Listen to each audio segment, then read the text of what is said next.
নমস্কাৰ, আপোনালোক সকলোকে মোৰ চেনেললৈ স্বাগতম জনাইছোঁ। আজি আমি 14 ডিচেম্বৰ 2024 অনুষ্ঠিত হৈ যোৱা LP পেপাৰখনৰ অসমীয়া ভাগটোৰ বিষয়ে আলোচনা কৰিবলৈ ওলাইছোঁ।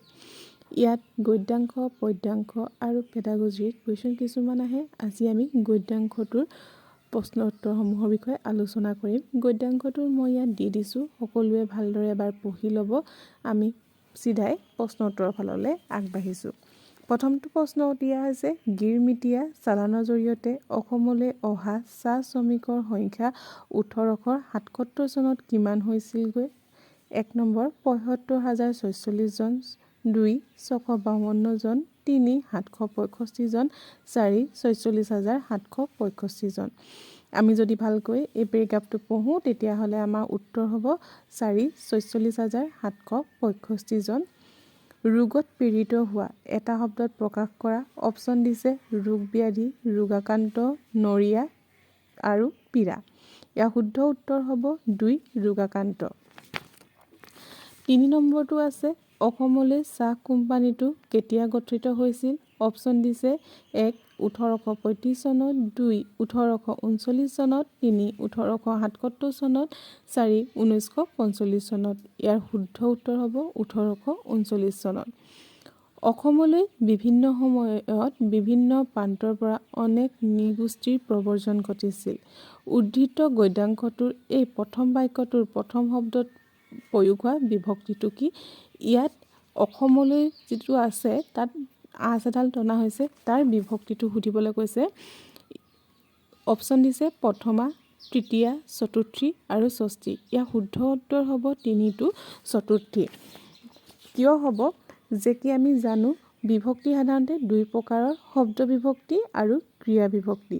শব্দ বিভক্তিৰ 7টা থাকে, প্ৰথমা, দ্বিতীয়া, তৃতীয়া, চতুৰ্থী, পঞ্চমী, ষষ্ঠী আৰু সপ্তমী।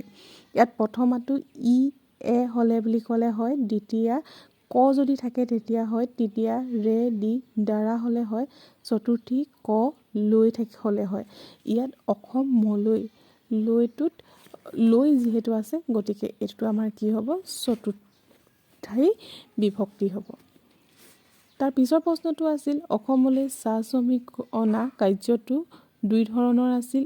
এই দুটা ধৰণ হ'ল লিখিত চুক্তি আৰু অলিখিত চুক্তিৰ মাধ্যমেৰে, স্বদেশী মধ্যভোগীৰ মাধ্যমেৰে আৰু বিদেশী মধ্যভোগীৰ মাধ্যমেৰে। 3 নম্বৰ মজদুৰ চালান আৰু মালিক চালান। 4 নম্বৰ ৰেলগাড়ীৰে আৰু অন্যান্য যাতায়াতৰ দ্বাৰা। ইয়াৰে প্ৰথম অপশ্যনটো শুদ্ধ হ'ব লিখিত চুক্তি আৰু অলিখিত চুক্তিৰ মাধ্যমেৰে। তাৰপিছত প্ৰশ্নটো আছিল আৰ কাঠিয়া চালান কি? লিখিত চুক্তি কৰি চাহ মজদুৰ অনা, লিখিত চুক্তি অবিহনে চাহ মজদুৰ অনা। গিৰমিটীয়া চালানৰ অন্য নাম বিহাৰ আৰু ঝাৰখণ্ডৰ চাহ শ্ৰমিকৰ সংগ্ৰহ কৰা। ইয়াত 2 নম্বৰ শুদ্ধ হ'ব লিখিত চুক্তি অবিহনে চাহ মজদুৰ অনা। ইয়াৰ পাছৰ প্ৰশ্নটো হৈছে 19শ শতিকাৰ মাজভাগত অসম চাহ কোম্পানীয়ে অসমলৈ অনা চাহ শ্ৰমিকৰ ক্ষেত্ৰত অশুদ্ধ উক্তিটো বাছি উলিওৱা। প্ৰথমটো অপশ্যন দিছে সেই শ্ৰমিকসকলক হাজিৰা বাগৰ পৰা অনা হৈছিল। শ্ৰমিকসকলৰ সংখ্যা আছিল 625 জন। প্ৰায় 300 বা তাতোতকৈও অধিক শ্ৰমিক অসম আহি পোৱাৰ আগতেই মৃত্যু ঘটিছিল। অৱশেষত সেই শ্ৰমিক দলটোৰ কোনো অসমত নাথাকিল। ইয়াৰ শুদ্ধ উত্তৰটো হ'ব শ্ৰমিকসকলৰ সংখ্যা আছিল 625 জন, 2 নম্বৰটো। ইয়াৰ পাছৰ প্ৰশ্নটোলৈ আহিছোঁ অসমত চাহৰ পদ্ধতিগত খেতি প্ৰথমে কোনে আৰম্ভ কৰিছিল? চিংফু বিছাগামে, ৰবাৰ্ট ব্ৰুছে, পিয়লি দুলীয়া বৰুৱাই, ইষ্ট ইণ্ডিয়া কোম্পানীয়ে। ইয়াৰ শুদ্ধ উত্তৰটো হ'ব ইষ্ট ইণ্ডিয়া কোম্পানী, 4 নম্বৰ অপশ্যনটো। ইয়াৰ পাছৰ প্ৰশ্নটো হৈছে তলত উল্লেখ কৰা ৰাজ্যবোৰৰ ভিতৰত কোনখন ৰাজ্যৰ পৰা অসমলৈ চাহ শ্ৰমিকৰ প্ৰব্ৰজনৰ উল্লেখ নাই?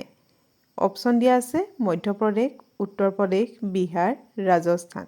ইয়াৰ শুদ্ধ উত্তৰ হ'ব ৰাজস্থান, 4 নম্বৰ অপশ্যনটো। ভিডিঅ'টো ভাল লাগিলে লাইক, শ্বেয়াৰ এণ্ড চেনেলটো ছাবস্ক্ৰাইব কৰিব। Thank U.